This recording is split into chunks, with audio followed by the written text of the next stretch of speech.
Assalamu alaikum. Amansыздарбы, урматтуу Тескабар каналынын көрүүчүлөрү, сак саламатсыздарбы? Бүгүн Оштогу Райымбеков тактап айтканда эски Зайнабидинова көчөсүнөн сатыла турган дагы бир дайыр квартираны чагылдырып көрсөтөбүз, туугандар. Дарегине назар салыңыздар, биз азыркы учурда Райымбеков 6-домунун жанында турабыз. Сиздер жогорку мечит тараптан Масалиева көчөсүнөн базарды көздөй мына ушул Райымбеков көчөсү менен түшөт экенсиздер. Аялдамага келесиздер. Бул аялдамадан өткөн болсоңуздар, Зайнабидиновадагы базарга кирип барасыздар, тетиги айлампа тарапка өтүп кетет экенсиздер. Сатыла турган батирге ал жака өтпөстөн аялдамага бет маңдай сол тарапка бурулат экенсиздер. Неман дарыканасы ага жанаша көз айнектер дүкөнүнөн капталкы тарабынан эле кирсеңиздер, мына бул жолдун боюндагы турган 77-сериядан 3 бөлмөлүү батир дайыр ремонту менен сатылат экен. Экинчи подъездге киресиздер, экинчи кабатка көтөрүлөт экенбиз. Кана жүрүңүздөр. Туугандар, биз Заматта экинчи подъездге, экинчи кабатта сатка коюлган 11-чи батирге тактап айтканда мына бул сол тараптагы эшикке дагы келип калдык. Биз менен чогуу болуп турсаңыздар, Оштун центринен Райымбеков тактап айтканда эски Зайнабидинова көчөсүнөн сатка коюлган мына бул батирге күбө болосуздар. Кана кулакты төшөңүздөр. Ассаламу алейкум. Алейкум ассалам. Таксы кандайсыз? Амансызбы? Жакшы. Иштериңиз? Сепинен болот. Кызматка чакырган экенсиз. Үйдү сатка коюп турсуз. Кайтабыз. Бул баягы 77-чи сериябы? 77 сериядагы үй 3 бөлмөлүү 4 комнаталуу жасалган. 4 бөлмө жасагансыздар. Кухнясын балконго чыгарганбыз. Демек общий жалпы аянты канча болуп калды ошондо? Жалпы аянты 74 квадрат метр, жилой 58 болуп калат. Мен сизди түшүндүм. Кана жүрүңүздөрчү. Бул жака бурон эшиктерди коюпсуздар, Двойной эшик коюлганбы? Двойной эшик. Ичкерки тарабында дагы бир эшик бар экен, мына сиздер көрүп турган тарабында. Мына ушул жерден кирип келе берет экенсиздер. Бул эми 77-чи серия болгондо ар бир кабатта 2ден гана батир жайгашканбы? Ошондой эле. Кире бериңиз. Бисмилла.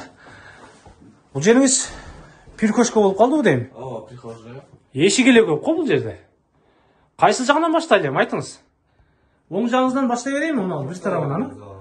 Түз эле эшиктен киргениңиздерде, прихожкадан бери киргениңиздерде, мына бул айланага келет экенсиздер. Ар бир бөлмөгө өзүнчө эшик менен кире бересиздер. Эшиктердин баарыны жыгач эшиктер кылган экенсиздер да. Доборкаларына чейин. Койдурганбыз жаңы. 4 бөлмө. 4 бөлмө. Бул ремонттор жаңы эле болгонбу? Ремонттор жаңы эле. Өзүбүз жашайбыз деп кылганбыз да.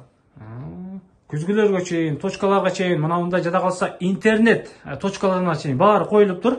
Мен салттуулай эле оң тараптан мына бул эшиктен баштай берем, туугандар. Потолоктору дагы прихожканын потолоктору МДФ капталдарын көрүп атасыздар. Жаңы эле ремонт болгон бөлмө экен, ал эми полу болсо ламинат экен. Кана жүрүңүздөрчү. Бисмилла. Бул бөлмөңүз кандай болду? Бул детский бөлмө, кыздарга арналган. Балдар бөлмөсү. Канчага канча чыгып калат? Бул жер 3/4 болуп калат. 3/4. Бул кыздардын бөлмөсү окшойт менимче. Кыздардын бөлмөсү. Атайын моющий кызыл түстүү обойлор менен капталыптыр. Кыздар бөлмөсү, балдар бөлмөсү тактап айтканда. Бул жагы баягы центральный трасса жагыбы, көчө жагы? Центральный көчө жакта. Пластик терезелер бар экен. Сырткы тарабында тосмолору дагы бар экен. Отопление кандай болду? Отопление центральный жакшы, бүт комнаталарга коюлган. Кышындасы жакшы эле жылыйбы? Кышында сонун ысыйт. Мебелдер бүт бары жайгашылыптыр. Подсвет мебелдер, уктоочу спальный мебелдер, потолоктор болсо гипсокартон окшойт мунуңуз. Анын да жогорку тараптары обой менен капталыптыр. Мындай люстралар коюлуптур. Кыздардын бөлмөсүн көрүп атасыздар. Полдор болсо бүт бары жыгачтан экен, туугандар. Кана жүрүңүз. Кыздар бөлмөсү, бул бөлмөдөн чыксаңыздар, кайрадан эле прихожкага чыгат экенсиздер. Бул тарабыңызда кандай бөлмө болду бул? Бул спальня. Бул ата-энелер уктоочу бөлмө деңиз. Канча чыгып калат? Бул 3/4 болду, 3/5 болуш керек. 3/5. Бул тараптан ремонту жаңы эле болгонбу? Бул да жаңы. Потолокторуна чейин бүтүп тур бул люстра, занавеска, бул жагында болсо пластик терезелер, гүлдөр баары коюлуп тур. Көчө тарапты караганда демек 2 терезе бар экен да. 2 терезе бар. Арткы тарабында дагы, алдыңкы тарабында дагы демек терезе жайгашкан. Туурабы? Полдору кандай болду бул бөлмөнүн? Полдору бул жердики деле жыгачтан тактай. Жыгач. Ооба. Сонун. Бул мебелдерден бүт бара. Жапжаңы ойдон экен. Кана жүрүңүздөр. Уктоочу бөлмө сиздер көргөн. Ал бөлмөдөн чыксаңыздар, эки ачмай мына бул бөлмөгө келет экенсиздер. Бул тарабыңыз менимче конок бөлмө болсо керек. Ооба. Конок бөлмө. Ого. Ремонту качан кылдыңыздар эле, ака? Ремонтуна бир 2 жыл болуп калды, 2-3 жыл. Жаңы ойдон турат го бардыгы. Потолоктор, 3D сүрөттөр мененчи.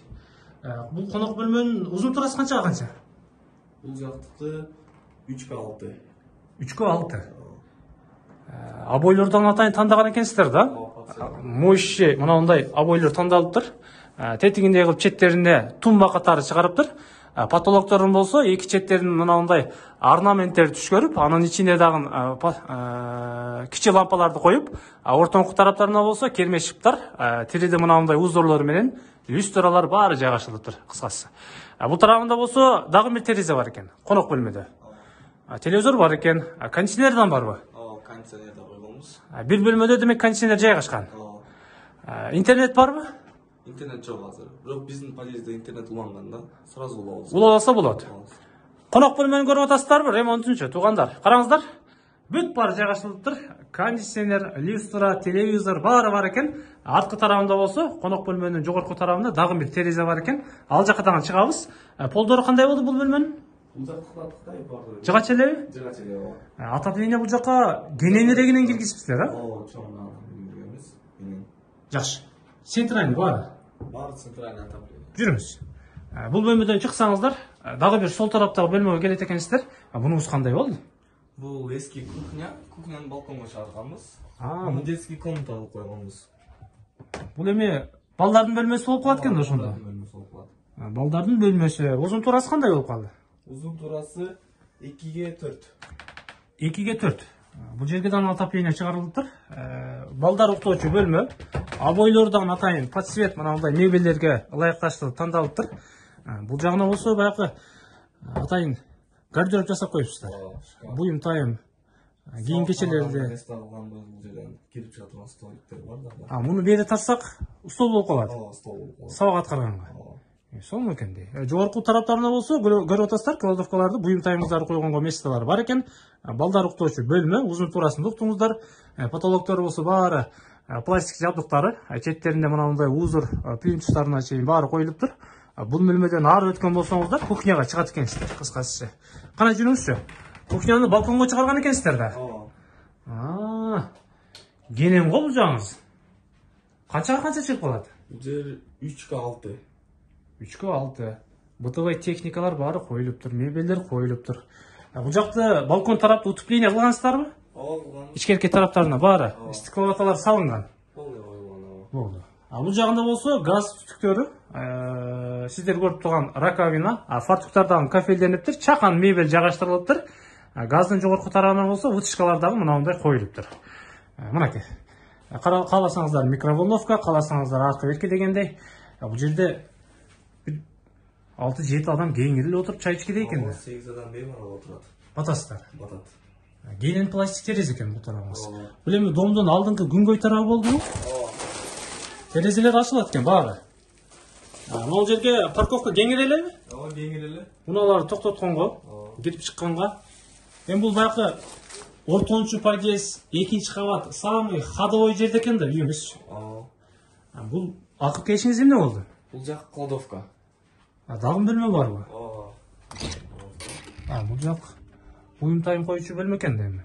Полкалар жасап коюпсуздар. Кухнянын капталында дагы бир пластик эшик бар экен. Бул тарабы кладовка дейт. Албетте жаккан болсо келип көрүңүздөр. Андан аркысын сүйлөшөсүздөр. Албеттечи, мынакей. Кухняны көрүп атасыздар, балконго атайын чыгарыптыр. Муну бул жак эмес, азыркы күндө баарыбыз кылабыз. Полдору баары жыгаштан экен. Ар бир бөлмөгө эшиктер менен кирип кете берет экенсиздер. Кыскасы жүрүңүзчү. Документтер жакшы элеби? Документтер баары жайында. Соседтер жакшы элеби? Соседтер сон. Мына чакан эки эшик калды, эми бул баягы санузел ажаткан өзүнчө болсо керек. Ооба, ажаткан санузел. Бул туш тараптагы бул жагы санузел. Сиздер көрүп турган бөлмө. Полунан потологуна чейин бүт бар кафель экен. Отопление жабдыктарында бул жака сиздер көрүп тургандай айландырып чыгарыптыр. Көчө тарабында чакан форточка коюлуптур. Потолоктор болсо керме шыптар менен мынандай капталыптыр. Ысык суу, муздак суу центральныйбы же Центральный. центральный? Сонун экен анда. Раковина көзгө баары коюлуптур. Кир машинени ушул тарапка коет экенсиздер. Бул тарабында болсо ажаткана жайгашыптыр. Ажаткана өзүнчө экен. Бул жактан кафелдери бар экен, аристон бар экен. Канча аристон бар? 2 аристон. Кухняга өзүнчө койгонсуздарбы? Кухня. Бул тарап өзүнчө, кухня өзүнчө экен. Мектеп бала бакчага кандай кылабыз? Бут жанында бар мектеп. Эми мектеп бир эмес, бир канча мектеп болсо керек жаныңыздарда. 2 мектеп бар жаныңызда. Бала бакчачы? Бала бакча дагы бар бул. Бала бакча бар, жаныңызда базар бар центральный. Мечит бар. Мечит бар, өзү үстүрөп чыксаңыздар. Мына аркы көз көрсөк баягы сапат жайгашкан беле? Сапат мектеп. Эски сипат. Эски сипат. Бул тарабында болсо дагы бир мектеп жайгашкан. Бул тарабында Нариманова мектеби жайгашкан жанында. Келечекке канча мүнөттө жетебиз, ака? Келечекте орточо бассам 5 мүнөттө жетесиз. 5 мүнөттө. Центрде экен да бул. Жолдун боюнда 2 көчө менен тең кесилишет дегендей. Бул неге сатып атасыздар? Бул ремонтун кылыпсыздар эми. Биз өзүбүз Бишкекке көчүп кеттик. Борбор калага деңиз. Канча дейсиздер? Айтыңыз, жакыныраак кылып айтың. Баасын 58 атабыз. $58,000. Түшүп бересиздерби? Реальный клиент болсо сүйлөшөбүз ал жагында. Буюмтайымдар эмне болот мага? Кондиционер, бытовой техника, мебель, телевизор. Ала турган адам менен келишип калсак ал жагын сүйлөшөбүз да. Демек, мунаса кылып сүйлөшө берет экенсиздер да? Келишип калсаңыз таштайсыз. Болбосо алып кетесиз. Коюп бересиз да жакшы эле. Коюп беребиз.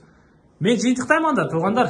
$58,000 экен. Мына сиздер көрүп турган 77-сериядагы документинде 3 бөлмө, ал эми 4 бөлмө кылып, мынандай шикарный ремонт кылып коюптур. Эгерде жакшылап сүйлөшкөн болсоңуздарчы, мына буюмдардын баарын сиздерге калтырат экен, андан ары борбор калааны көздөй жөнөшөт экен. Себеби ошол.